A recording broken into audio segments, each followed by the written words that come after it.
ஐக்கிய நாடு சபையின் மனித உரிமை கூட்டத்தொடர் நாளை காலை 15ஆம் தேதி தொடங்குது. நாங்கள் இன்று மாலை பிரான்ஸ் தலைநகர் பாரிஸிலிருந்து வெளிக்கிட்டு இப்போ வந்து இடையிலே ஒரு இடத்துல ஞானமண்ண இடைப்பாடுறார், களையாடுறார், ஹெவையும் குடிக்கிறோன்னு சொல்லிட்டுமாம் இருக்கிறோம். ஆனால் உள்ளுக்க போகிற நிலைமை தான் தெரிய இல்லை.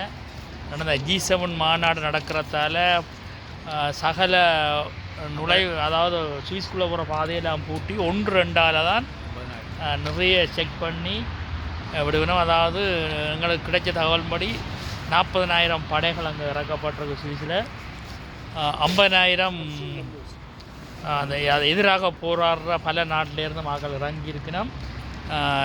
2003ஆம் ஆண்டு பெரிய அளவில் இந்த ஒரு மாநாடு நடந்து அங்கே வந்து சேதங்கள் எல்லாம் வந்திருக்குது, எரிக்கப்பட்டிருக்கு, கடைகள் உடைச்சு சூறையாடலாம் நடந்திருக்கு. அதால் இந்த முறை வந்து பாதுகாப்புகள் கூட போட்டு, அதாவது எவியோன் கடல் அந்த ஆறு அது வந்து முற்றுமுழுதாக கடல் படையினரால் சூழப்பட்டு விமானப்படை என்ற பாதுகாப்புகள், அதை விட இராணுவத்தின் பாதுகாப்போடு அங்கே சுவிஸ் இருக்குது. அதுவும் ஜெனீவா கடுமையான பாதுகாப்போடு இருக்குது.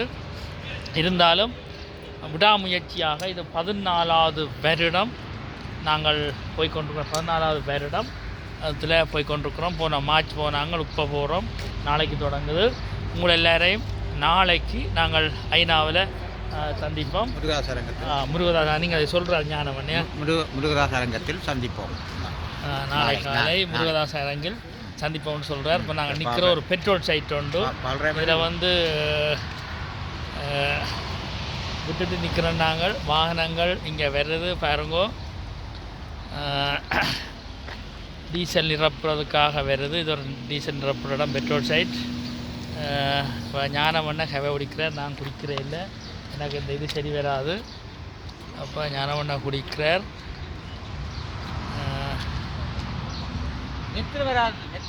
நித்திரைக்காக ஹெவை குடிக்காடி ஐயா, எனக்கு நெத்திரை வந்துடும்.